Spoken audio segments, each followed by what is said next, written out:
Cümleten selamun aleyküm hanımlar. Divapatik YouTube kanalıma hepiniz hoş geldiniz. Bugün birlikte iki renkli çok güzel, çok şık 5 şiş patik yapacağız. Ben patiğimde yeşil ve krem olmak üzere 2 tane normal patiklik ip kullandım. Şişlerim 3 numara. Modelimiz bu şekilde. Çok güzel, çok şık, çok hoş bir model oldu. Patiğimizin kenarları, tabanımız, topuğumuz. Bu patik benim elimin ölçülerine göre 37, 38, 39 numara ayaklar için uyumlu oldu hanımlar. Hemen patiğimizi kenara bırakıyorum. Birlikte başlayalım. Ben patiğime her zaman olduğu gibi burun kısmından başladım. 12 ilmek olarak. Birlikte 12 ilmeğimizi atalım. Şu birinci ilmeğim. 2, 3, 4, 5, 6, 7, 8, 9, 10, 11, 12. 12 ilmeğimi attım, geri dönüyorum. Bu sıramızda kenar ilmeğimi aldıktan sonra ilmeklerimin hepsini ters olarak örüyorum. İlk sırada ilmeklerimiz ters örülüyor. Sonuncuyu da ters ördüm. Geri döndüm. Şimdi ön yüzdeyiz. Artık düz örgü uygulaması yapacağız. 5 şişe geçeceğiz. Kenar ilmeğimi aldıktan sonra şu ikinci ilmeğim 3, 4, 5, 6 ilmeğimi ilk şişimle ördüm. Kalan 6 ilmeğimi de ikinci şişim ile örüyorum. Şimdi hiç geri dönmeden ilk başladığımız yerden 3. şişimize ilmekler çıkaracağım. İlk ilmeğimi hemen şu kenara, ilmeğin iki kanadına birden girerek çıkartıyorum. Devamında ilmek çıkartabilmek için de tığımdan yardım alacağım. Başlangıç yerlerine ilmeğin iki kanadına birden girerek ilmek çıkartıyorum. Şişime takıyorum. Şu 3. ilmeğim, 4. ilmeğim, 5 ve 6. 6 ilmek çıkarttım. Şimdi bir 6 ilmek daha çıkartacağım. Onu da 4. şişime takacağım. Şu 1. ilmeğim, şu 2. ilmeğim, 3, 4, 5 ve hemen şu kenara girip bir ilmek de bu kenardan çıkarttım. 6. 4 şişimde de 6'şar ilmeğim oldu. 5. şişimi aldım. Bir sıra ilmeklerimizi düz olarak öreceğim. 5 şiş patikte bir sıra dediğimiz olay şudur. 4 şişimizdeki ilmeklerimizi de örüp tamamlayınca bir sıra örmüş oluyoruz. Şimdi ikinci şişimdeyim. Buradaki 6 ilmeğimi örüyorum. Boşalan şişimiz ile sıradaki şişteki ilmeklerimizi örüyoruz. 3. şişime geldim. Buradaki 6 ilmeğimi de yine öreceğim. 5 şiş patik aynı yöne dolana dolana örülüyor hanımlar. 4. şişime geldim. Buradaki 6 ilmeğimi de yine düz olarak örüyorum. Evet, bir sıra ilmeklerimizi düz ördük. Şimdi artırma zamanı. Artırma işlemine patik burnuna baktığımızda şu sağ ve sol kenardan yapacağız. Orta kısımlardan artırma yapmıyoruz. İlk şişimdeyim. Kenarımız hemen başta. İlk 2 ilmeğimi örüyorum. Ardından ikinci ilmeğimin altındaki şu ilmeğin kenarına girerek buradan aldığım ilmeğimi de ördüm. Kalan 4 ilmeğimi de örüyorum yine. Birinci şişimde 7 ilmeğim oldu. İkinci şişime geldim. Kenar solda. Son 2 ilmek kalana kadar öreceğim. Sondan ikinci ilmeğimin altındaki hemen şu ilmeğin kenarına girerek buradan aldığım ilmeğimi de örüyorum. Kalan 2 ilmeğim de düz örülüyor. Burada da 7 ilmeğim oldu. 3. şişime geldim. Kenarımız hemen başta. 2 ilmek örüyorum. İkinci ilmeğimin altındaki hemen şu ilmeğin kenarına girerek buradan aldığım ilmeğimi de ördüm. Kalan 4 ilmeğim yine düz örülüyor. İlk 3 şişimde 7'şer ilmeğim oldu. 4. ve sonuncu şişimdeyim. Kenar sol tarafta. Son 2 ilmeğim kalana kadar örüyorum. Sondan ikinci ilmeğimin altındaki hemen şu ilmeğin kenarına giriyorum ve buradan aldığım ilmeğimi de düz ördüm. Kalan 2 ilmeğim düz örülüyor. Böylece hanımlar 4 şişimizde de 7'şer ilmeğimiz oldu. Bir sıra artırma yaptık. Şimdi bir sıra 4 şişimdeki 7 ilmeğimi de düz olarak öreceğim. 5 şiş patikte bir sıra artırma yaparken bir diğer sırada artırma yapmıyoruz. Sebebi şu: her sıra artırma yaparsak şayet patik burnu bir anda açılma yapar ve hoş bir görüntü olmaz. İkinci şişimdeki 7 ilmeğimi de ördüm. 3 ve 4. şişimdeki ilmeklerimi de öreceğim. Bu ilmekleri örerken sizlere artırma işlemini kısaca tekrar etmek istiyorum. Artırma işlemini 1. ve 3. şişimizde ilk 2 ilmeği ördükten sonra yapıyoruz. 2. ve 4. şişimizde de son 2 ilmek kalana kadar örüp öyle artırma yapıyoruz. Evet, bir sıra ilmeklerimi düz ördüm. Tekrar ilk şişimdeyim. Artırmalarımıza devam edeceğiz. Hemen kenarımız başta. 2 ilmek örüyorum. İkinci ilmeğimin altındaki şu ilmeğin kenarına girerek buradan aldığım ilmeği de ördüm. Kalan 5 ilmeğimi yine düz örüyorum. Birinci şişimde 8 ilmeğim oldu. İkinci şişime geldim. Kenarımız sol tarafta. Son 2 ilmek kalana kadar öreceğim. Sondan ikinci ilmeğimin altındaki şu ilmeğin kenarına girerek buradan aldığım ilmeğimi de düz örüyorum. Kalan 2 ilmek düz örülüyor. Burada da 8 ilmek oldu. Üçüncü şişimdeyim hanımlar. Kenarımız hemen başta. İlk 2 ilmeğimi örüyorum. İkinci ilmeğimin altındaki şu ilmeğin kenarına girerek artırmamı yaptım. Kalan 5 ilmeğimi de örüyorum. İlk 3 şişimde 8'er ilmeğim oldu. Dördüncü ve sonuncu şişime geldim. Kenarımız hemen solda. Son 2 ilmek kalana kadar öreceğim. Sondan ikinci ilmeğimin altındaki şu ilmeğin kenarına girerek buradan aldığımı da düz örüyorum. Yine kalan 2 ilmeğimi de düz ördüm. Böylece 4 şişimizde de 8'er ilmeğimiz oldu. Şimdi bir sıra 4 şişteki 8 ilmeği düz öreceğiz. Sonraki sıra artıracağız. Düz öreceğiz, artıracağız. Bu şekilde patik burnunu tamamlayacağız. Ben bu patiğimde her bir şişimde 14'er ilmeğim olana kadar artırmalarımı yaptım. Ardından modelime başladım. Model toplayan bir model değil. 14 ilmek küçük gelmeyecektir. Şimdi hep birlikte artırmalarımızı yapalım gelelim. Ardından buluşalım. Modelimize başlayacağız. Evet hanımlar, ben her bir şişimde 14'er ilmeğim olana kadar artırmalarımı yaptım. Artırmadan sonra bir sıra düz örmedim. Hemen krem ipimi ekleyeceğim. Artık artırma yapmayacağız. 14 ilmek olarak modelimizi yapacağız. Öncelikle modele başlamadan önce ilmeklerimizi krem ipimiz ile öreceğim. Şöyle krem ipime geçiş yaptım. İlk 2 ilmeğimi ördükten sonra hemen ipimin ucunu şuraya düğümleyeceğim. Şöyle. İlmeklerimin tamamını krem ipim ile öreceğim. Yeşil ipimiz beklesin kenarda. Şöyle sırasıyla ilmeklerimi örüyorum. Şu ipimin ucunu da atlatarak gizleyerek götürüyorum. Evet. İlk şişimi ördüm. İkinci şişime geçiyorum. Yine burada da aynı şekil ilmeklerimi krem ipim ile öreceğim.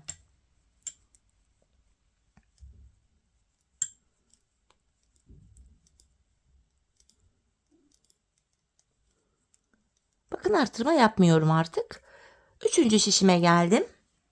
Devam ediyorum yine.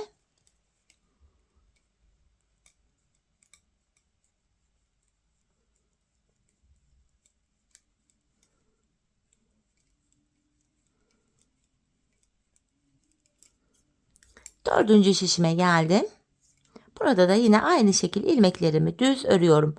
Böylece hanımlar ilmeklerimizi bir sıra krem ipimiz ile örmüş oluyoruz. 4 işimizi de tamamladık. Bir sıra ördük. Şimdi aynı şekilde krem ipim ile ilmeklerimi örmeye devam edeceğim. Toplamda 6 sıra örmem gerekiyor. Bakın 4 işimi bir sıra ördüm. 5 kere daha aynı işlemi yapacağım. 6 sıra olacak. Bu şekilde 6 sıramızı örelim. Ardından buluşalım. Evet hanımlar, ilmeklerimi 6 sıra krem ipim ile düz ördüm geldim. Şimdi bu modelimizi kuracağız. Hanımlar, bu modelimiz 4 sıradan oluşuyor. Şimdi ilk şişimdeyim. Modelde birinci sıramız. Yeşil ipim ile başlıyorum modelime. Öncelikle hanımlar, ilk krem ilmeğimi örmeden sağ şişimi aldım. Şu öndeki 5 krem ilmek var. Buraya model kuracağız. Bu 5 krem ilmek var. Şu 1, 2, 3. Tam ortadaki krem ilmeğin 4 ilmek altına iniyorum. Bakın şöyle 1, 2, 3, 4. Şişimi oradan takarak yeşil ipim ile uzunca bir ilmek çıkarttım. Şimdi buraya 5 ilmek düz öreceğim. 1, 2, 3, 4, 5. Tekrar şişimi aynı yere takarak bir ilmek daha yeniden çıkartıyorum aynı yerden. Bakın aynı göbekten bir ilmek daha çıkarttım. İlk modeli yaptık. Model aralarında 2 ilmek var. 2 kremi örmeden sağ şişimi aldım. Şimdi ikinci modeli yapacağım. Öndeki 5 ilmeğe. Şu ortadaki 1, 2, 3. ilmeğin 4 ilmek altına iniyorum. 1, 2, 3, 4. Uzunca bir ilmek çıkartıyorum buradan. 5 ilmek düz öreceğim. 1, 2, 3, 4, 5. Tekrar aynı yere girerek bir ilmek daha çıkartıyorum buradan. Şöyle 5 ilmeğin sağından ve solundan 2 tane ilmek çıkartıyoruz. Yeniden 2 ilmek örmeden sağ şişimi alıyorum. 1 ve ikinci şişime geçtim 2. Diğer modelimi yapacağım. Önde 5 ilmeğim var. Bu üçüncü ilmeğin 1, 2, 3, 4 ilmek altına inerek uzunca bir ilmek çıkarttım. 5 ilmek düz örüyorum. 3, 4, 5. Tekrar aynı yere girerek yine uzunca bir ilmek çıkarttım. Bu şekilde modelimi yaptım. 2 ilmek örmeden sağ şişimi aldım. Devam ediyorum. Sıradaki 5 ilmeğe yine model kuracağım. Öndeki 3. ilmeğin 1, 2, şöyle bakın sayalım. 1, 2, 3, 4 ilmek altından uzunca bir ilmek çıkartıyorum. 5 ilmek düz örüyorum. 3, 4, 5 ve tekrar aynı yere girerek yine uzunca bir ilmek çıkarttım. 2 ilmek örmeden sağ şişimi alacağım. Şu ikinci ilmeğim. Bu şimdi üçüncü şişimden devam ediyorum. Tekrar şu üçüncü ilmeğin 1, 2, 3, 4 ilmek altına inerek yine uzun bir ilmek çıkarttım. 5 ilmek düz örüyorum. Yine aynı yere girerek uzun bir ilmek daha çıkarttım. Bu şekilde 2 ilmek örmeden sağ şişimi aldım. Diğer modelimi yapıyorum. Şu üçüncü ilmeğin 1, 2, 3, 4 ilmek altından uzun bir ilmek çıkarttım. 5 ilmek düz örüyorum. Tekrar aynı yere girerek şöyle uzunca bir ilmek daha çıkarttım. 2 ilmek sağ şişimi alacağım. Şu ikinci ilmeğim. Dördüncü şişimden devam ediyorum. Yine şu üçüncü ilmeğin 1, 2, 3, 4 ilmek altına girerek yeşil ipim ile uzun bir ilmek çıkarttım. 5 ilmek düz örüyorum. 3, 4, 5 ve tekrar aynı yere girerek bir uzun ilmek daha çıkarttım. 2 ilmek örmeden sağ şişimi alıyorum. Şöyle. Yeniden şu üçüncü ilmeğin 1, 2, 3, 4 ilmek altına girerek ilmek çıkartıyorum. 5 ilmek düz örüyorum. Ve tekrar aynı yere girerek bir uzunca bir ilmek daha çıkarttım. Sonuncu modelimizi de yaptık. Şurada kalan bir krem ilmeğimi de örmeden sağ şişime aldım. Şimdi tekrar ilk şişime geldim hanımlar. Modelde ikinci sıramız. Bu sıramızda tekrar krem ilmeklerimizi örmeden alıyoruz. Bu uzun ilmekleri de örmeden alacağız.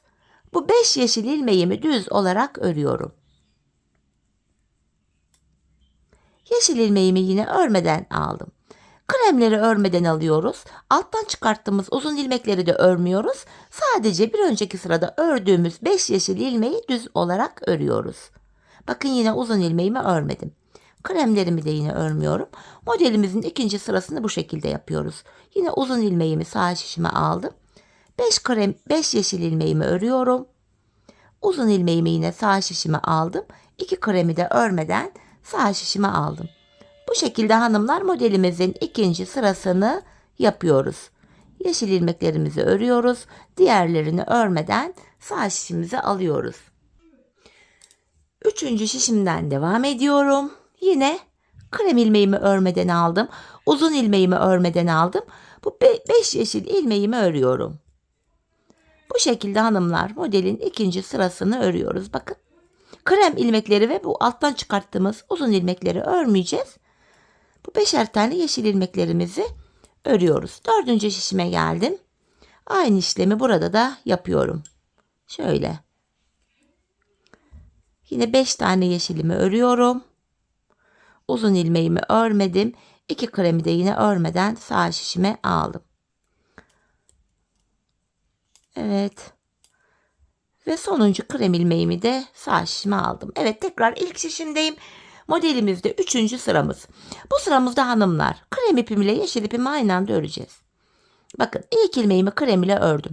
Burada bir uzun yeşil ilmeğimiz var. Burada düz ördüğümüz düz bir yeşilimiz var. Uzun ilmeğimi şu ilmeğin üzerinden atlatıyorum, düz ilmeğin arkada bıraktım. Bu ilmeğimi krem ipim ile düz örüyorum. Şimdi yeşil ipimi aldım. Buraya 3 tane yeşil öreceğim ortaya. 1, 2, 3. Tekrardan bu uzun yeşil ilmeğim, bir de 5. ilmeğim var. Bu uzun ilmeğimi tekrardan 5. ilmeğin üstünden atlatıp arkada bırakıyorum. Bu ilmeğimi de yine krem ile örüyorum. Ortadaki 2 ilmek de yine krem. Devam ediyorum. Bakın burada bir uzun ilmek, yeşil ilmek var, düz ilmek. Uzun ilmeği düz ilmeğin üstünden atlatıp arkada bıraktım. Bunu krem ile örüyorum. Ortaya 3 tane yeşil örüyorum. Tekrardan bu diğer uzun ilmeğimi de 5. ilmeğin üstünden atlatıp arkada bıraktım. Bunu da krem ile ördüm. Ortadaki 2 kremi yine krem ile örüyoruz. Şöyle. İkinci şişten devam ediyorum. Yine bu uzun ilmeğimi düz ilmeğin üstünden atlatıp arkada bıraktım. Bunu düz örüyorum. Ortaya 3 ilmek yeşil örüyorum. 1, 2, 3. Tekrardan bu ikinci uzun ilmeği de şu 5. ilmeğin üzerinden atlatıp arkada bıraktım. Bu ilmeğimizi krem ile örüyoruz. 4 tane krem olacak ortada toplam. 1, 2, 3. Şu 4. ilmeği de önce atlatacağız, uzun ilmeği düz ilmeğin üstünden, sonra krem ile öreceğiz. Ortaya yine 3 tane yeşil örüyorum. Tekrardan bu ikinci uzun ilmeği de 5. ilmeğin üstünden atlatıp arkada bırakıyorum. Bunu da yine düz ördüm. Yanındaki kremi de yine krem ipimle ördüm. 3. şişime geldim. Krem ilmeğimi tekrar ördüm. 3 krem oldu. Yeniden uzun ilmeği düz ilmeğin üstünden atlatıp arkada bırakıyorum. Bunu da krem ile ördüm. Yeşil ipimi alıyorum. 3 ilmek yeşil. Bu ikinci uzun ilmeği de 5. ilmeğin üstünden atlatıp arkada bırakıyorum. Bunu da yine krem ipim ile örüyorum. Aradaki 2 kremimi de ördüm. Yine bir diğer modelimi de bakın aynı şekilde yapıyorum. Yine 3 yeşil öreceğim buraya. 2 ve 3. Yine bu ikinci uzun ilmeği de şu 5. yeşilin üstünden atlatıyorum. Şöyle bırakıyorum arkada. Bunu da krem ile ördüm. 4. şişime geldim. Yine krem ilmeğimi krem ipimle ördükten sonra bu uzun ilmeği düz yeşil ilmeğin üstünden atlatıp arkada bıraktım. Krem ile düz ördüm. Yeşil ipimi alıyorum. Buraya 3 tane yeşil ördüm. Tekrardan uzun ilmeği 5. ilmeğin üstünden atlatıp arkada bırakıyorum. Bunu da krem ile örüyorum. Evet hanımlar, modelimizin 3. sırası bu şekildeydi. Tekrar buraya 3 yeşilimi örüyorum. Yeniden bu uzun ilmeği 5. ilmeğin üstünden atlatıp arkada bırakıyorum. Şöyle. Bunu da düz ördüm. Sonuncuyu da düz örüyorum. Bu şekilde hanımlar modelimizin 3. sırasını da tamamlamış olduk. Bakın görüntümüz şöyle. Şeklimiz yavaş yavaş belirginleşiyor. Yavaş yavaş şekil kendini gösterecek. Şimdi modelimizde hanımlar bu sıramızda 4. sıramızı yapacağız. Yani son olacak. Yapacağımız işlem şu. İlk 3 ilmeğimi krem ile öreceğim. 1, 2, 3. Tam ortadaki yeşilimi yeşil ile örüyorum. Bakın ilk modelimizi yaptık. Şimdi 6 krem öreceğim. 2, 3, 4, 5, 6. Tam ortadaki bir yeşili yeşil ile örüyorum. 6 krem bir yeşil olacak şekilde modelimizi örüyoruz. Bakın ilk desenimizi oluşturduk. İlk şişimizdeki desenlerimizi. İkinci şişimden devam ediyorum. Şu 4. kremim 5, 6. Buraya bir ilmek yeşil örüyorum. 6 krem bir yeşil olacak şekilde ilmeklerimi örüyorum artık. Modelimiz bu kadardı. Tekrardan 6 ilmek krem. 3. şişimden devam ediyorum. 4, 5, 6. Bir tane yeşil. 6 tane krem. Bir tane yeşil. 6 tane krem. 4. şişimdeyim. Bir ilmek yeşil. Tekrar 6 ilmek krem örüyorum. 3, 4, 5, 6. Tam ortaya bir yeşil ve kalan 3 ilmeğim krem. Evet hanımlar, ilk modelimizi tamamlamış olduk. Şimdi ilk modele başlarken ne yapmıştık? Krem ipimiz ile ilmeklerimizi 6 sıra boyunca düz örmüştük. Aynı işlemi tekrarlayacağız artık. İlmeklerimizin hepsini krem ipimiz ile 6 sıra düz olarak öreceğiz. Bakın ilk şişimdeki ilmeklerimi ördüm. Bu şekilde 4 şişimizi de 6 sıra örelim, ardından buluşalım. Evet hanımlar, 6 sıra ilmeklerimi krem ipim ile düz ördüm geldim. Şimdi ilk modeli nasıl yaptıysak 4 sıradan oluşan modelimizi ikinciyi de aynı şekilde yapacağız. Kafanız karışmasın, hemen sizlere başlangıcını yine göstereceğim. Şimdi yeşil ipimi alıyorum. İlk modeli yaparken ilk ilmeğimi örmeden almıştım. Bakın aynı işlemi tekrar ediyorum. Önde 5 ilmek var. Şu 3. ilmeğin 4 ilmek altına ineceğim. 1, 2, 3, 4. Yeşil ipimle uzunca bir ilmek çıkarıyorum. Öndeki 5 ilmeğimi yeşil ipim ile düz örüyorum. Şöyle 5 ilmek yeşil ördüm. Aynı yere tekrar girerek uzunca bir ilmek daha çıkartıyorum. İlk modelimizi yaptık. Model aralarında 2 ilmek örmeden sağ şişimizi alıyoruz. Hemen ikinci modeli yapacağız. Öndeki 5 ilmek var. Bu 3. ilmeğin 1, 2, 3, 4 ilmek altına girerek uzunca bir ilmek çıkartıyorum. Sıradaki 5 ilmeğimizi düz örüyoruz. Tekrar aynı yere girerek uzunca bir ilmek daha çıkartıyoruz. Şöyle. Ve 2 ilmek örmeden sağ şişimizi alacağız. Modelimizi aynı şekil kuruyoruz hanımlar. 4 sıradan oluşan modeli böyle tamamlayacağız. Kaydırmalı bir model değil, aynı hizada aynı sayılarla yapılıyor. Kafanız karışacak olursa bu bölümde videoyu geri alarak ilk modelin sıralamalarını zaten satır satır tek tek söyledim. Ördüm, örerken de ifade ettim. Aynı şekilde bu ikinci modeli de rahatlıkla yapabilirsiniz. 4 sıradan oluşan ikinci model bittikten sonra yine 4 şişteki ilmeklerimizi yine 6 sıra boyunca krem ipimizle ördükten sonra 4 sıradan oluşan modelimizi aynı şekilde 3. kez tekrar edeceğiz. Şimdi 3. modelinde 4. sırası bittikten sonra hanımlar bu defa ilmeklerimizi sadece bir sıra krem ipimiz ile düz örelim hanımlar. Model bu kadar devam edecek. Toplam 3 model yapacağız. Bu bölüme kadar örelim, ardından buluşalım. Evet hanımlar, patiğimin ön bölümünü tamamladım. Geldim buraya, toplamda 3 tane modelimi ördüm. 3. modelden sonra da bir sıra ilmeklerimi krem ipim ile düz ördüm. Şimdi ilmeklerimizin hepsini hanımlar artık yeşil ipimiz ile öreceğiz. Krem ipimizi kullanmayacağız. Bu şekilde ilmeklerimin tamamını yeşil ile örüyorum. Artık bu aşamada krem ipimizi kesip ucunu düğümleyebiliriz. Çünkü yeşil ip ile patiğimize devam edeceğiz. Bakın ilk şişimdeki ilmeklerimi ördüm. Şimdi hanımlar 4 şişimizdeki ilmekleri de bu defa 2 sıra boyunca, yani 4 şişimizi bir kere dolanacağız. Ardından tekrar dolanacağız. 2 sıra olacak. Bu şekilde 2 sıra örelim gelelim.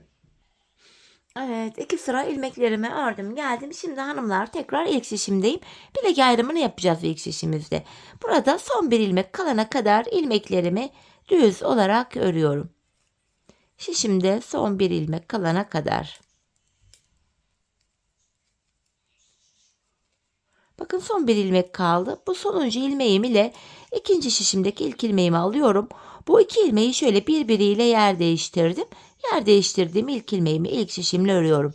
Bilek ayrımında, yani burada ilmekleri yer değiştirerek örüyoruz. Sebebi şu: bilek ayrımı yaptığımız yer daha sıkı ve sağlam oluyor. Patiğimizin arka bölümlerine geldik. Ben patiğimin şu bilek kenarlarına 8'er ilmek haroşa ördüm. Ben örgümüzün hem ön hem arka yüzünde düz örgü örerek haroşalarımı elde ediyorum. İkinci şişimdeyim. İlk 8 ilmeğim haroşa bilek kenarında, bunları düz örüyorum. 8 ilmeğimi ördüm. Devamındaki ilmeklerimi de hanımlar düz olarak öreceğim. Artık patiğimizin arka bölümüne geçtik. Bu arka bölümde hanımlar ön yüzde düz, arka yüzde de ters örgü uygulaması yapacağız. Bilek ayrımına kadar öreceğiz. Ardından geri döneceğiz. Geri döndüğümüzde arka yüzde olacağımız için ilmeklerimizi ters öreceğiz. Sadece bilek kenarlarındaki 8'er ilmek haroşamızı haroşa olarak örmemiz gerekiyor. Tabandaki bir diğer şişime geçtim. Yine düz örmeye devam ediyorum.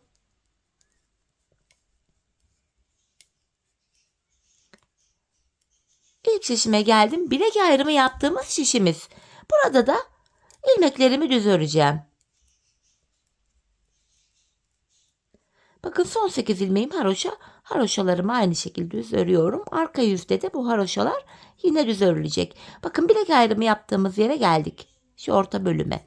Şimdi geri döneceğiz. Patiğimizin arkasında yapacağımız işlem bu.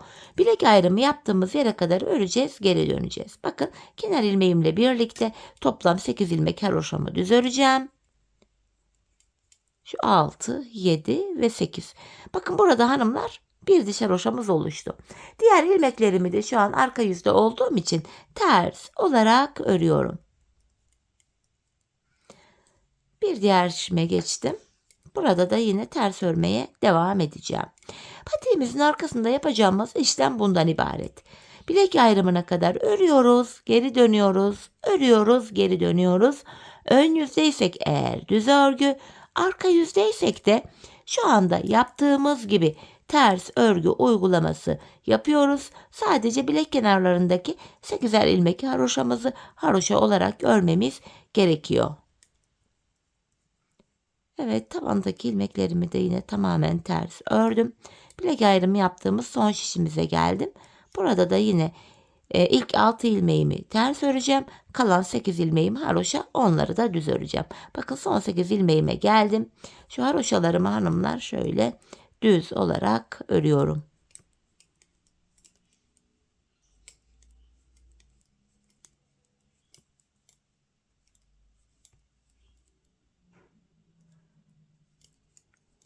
Şöyle. Tekrar geri döndük.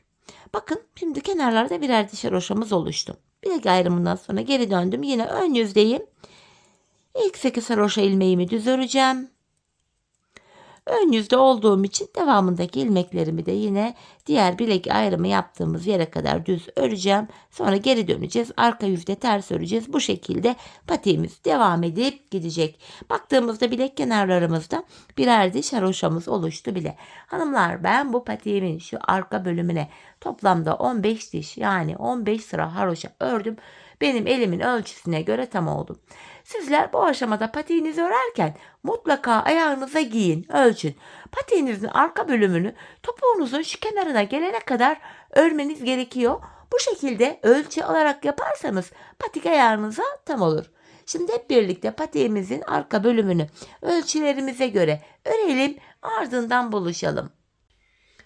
Evet hanımlar, patiğimin arka bölümünü ördüm ve geldim. Burada 15 sıra haroşam var. Bu aşamada bilek ayrımından sonra bakın şu bölüm genişlediği için şurası, ilmeklerimin hepsi dümdüz duruyor. Şöyle tek şişte toplanacak duruma geldi. Ben de 4 içindeki ilmeklerimi bu şekilde tek şişe topladım. Sonra da topuk kesiminde bana kolaylık olsun diye sol kenara 24 ilmek ayırdım. Kalan ilmeklerimi de sağ şişime taktım. Şimdi topuğumuzu örmeye başlayacağız. Topuk bölümünde kenardaki 8 ilmek haroşamı yine haroşa olarak örüyorum. Topukta da model bütünlüğü sağlansın diye. 8 haroşamı ördüm. Ön yüzdeyim. İlmeklerimi düz olarak ve sayarak öreceğim. Şu 9. ilmeğim, 10, 11, 12, 13, 14, 15, 16, 17, 18, 19, 20, 21, 22, 23. 24. ilmeği örerken önden de bir ilmek alıp ikisini keserek örüyorum. 23 ördüm, 24'te kesim yaptım. Zaten bu sol kenara da 24 ilmek ayırmıştım. Topuğumuz için ortada 7 ilmek kaldı. Bu 7 ilmek her seferinde birer birer kesiliyor, eksiliyor, bitiyor ve böylece topuğumuz oluşuyor. Şimdi yapacağımız işlem şu. Kesim yaptıktan sonra geri döneceğiz. Arka yüzdeyim. İlk ilmeğimi örmeden aldım. Arka yüzde olduğum için buradaki ilmeklerimi ters olarak örüyorum. Sadece kenardaki son 8 haroşa ilmeğimi düz öreceğim. Bakın son 8 ilmeğime geldim. Haroşalarımı düz olarak örüyorum. Sonuncuyu da ördüm. Geri döndüm. Ön yüzdeyim. Bir önceki sırada yaptığımız işlemin aynısını yapacağız. Yani İlk 23 ilmeği öreceğiz. 24. de kesimi yapacağız. Yine 8 haroşamı ördüm, sayarak gidiyorum. 9, 10, 11, 12, 13, 14, 15, 16, 17, 18, 19, 20, 21, 22, 23. 24. ilmekte öndeki ikisini alıp birlikte keserek ördüm. İkinci kesimimi yaptım. Bir önceki sırada 7 ilmek vardı. Şimdi baktığımda burada 6 ilmek kaldı. Şimdi geri döneceğiz hanımlar. Kesim yaptık. Arka yüzde ilmeklerimizi öreceğiz. Ön yüzde tekrar 23 örüp 24'te kesimi yapacağız. Biz bu kesme işlemine şu aradaki 6 ilmek bitene kadar devam edeceğiz. Şimdi topuğumuzu örelim, ardından buluşalım. Evet, aradaki ilmeklerim bitene kadar topuğumu ördüm geldim. Şimdi patiğimin düz tarafı içeride, ters tarafı da dışarıda olacak şekilde ikiye katladım. Her iki şişimizde de 24 ilmeğimiz var. Tığ ile kesim yapacağım. İlk kesimim şöyle. Benden taraftaki şişten bir ilmek, ikinciden de bir ilmek aldım. İkisini topluyorum. Diğer kesimlerimi de şöyle yapıyorum. Benden taraftaki şişten bir ilmek, ikinciden de bir ilmek aldım. İkinci ilmeği ilkinin içinden geçirdim. Tığımdaki ilmekleri topluyorum. Benden taraftaki şişten bir ilmek, ikinciden de bir ilmek aldım. İkinci ilmeğimi ilk ilmeğin içinden geçirdim. Tığımdaki ilmekleri topluyorum. Karşılıklı olarak şişlerimizden birer tane ilmek alıyoruz ve ikinci şişten aldığımız ilmeği ilk şişten aldığımız ilmeğin içinden geçiriyoruz. Tığımızdaki ilmeklerimizi topluyoruz. Her iki patiğimizin topuğu da aynı yöne, aynı şekilde kesiliyor. Bu şekilde. Şöyle. Şimdi kalan ilmeklerimizi de aynı şekil keselim, gelelim. Evet, ilmeklerimi kestim geldim. Son birer ilmeğim kaldı şişlerimde. Önce benden taraftaki, sonra da diğer şişimdeki ilmeğimi tığıma aldım. Bu 3 ilmeğin üçünü bir topluyorum. 2 tane de zincir çekip ipimi kesiyorum. Hemen ipimizin ucunu arkaya gizleyeceğim. Bakın şöyle ilmek aralarına girerek tekrar zincir tekniğiyle şöyle düğümleyerek sıkılayarak ipimin ucunu gizliyorum. Daha sıkı ve sağlam oluyor hanımlar. Patiğimizin bu bölümü. Evet, bakın topuğumuz şöyle gizli kesim topuk, tek taraflı, çok düzgün, çok temiz bir görüntüsü var. Modelimizin duruşu bu şekilde. Hemen bir de mankene yama giydireyim. Birlikte ayaktaki duruşuna da bakalım. Çok güzel bir model oldu hanımlar. Yapması kolay, örmesi zevkli. Hoş bir model. Çeyiz içinde oldukça uygun. Ben beğenerek, severek yaptım. Umarım sizler de benimle birlikte patiğinizi beğenerek, severek yaparsanız. Yapacak olanlara da şimdiden kolay gelsin diyorum. Evet, modelimizin ayaktaki duruşu da bu şekilde. Tabanımız, topuğumuz. Evet hanımlar, yine birlikte güzel bir modelin daha sonuna geldik. Umarım sizlere faydalı, hoş bir video olmuştur. Yeni modellerde, yeni videolarda buluşmak dileğiyle. Şimdilik hoşça kalın, sağlıcakla kalın.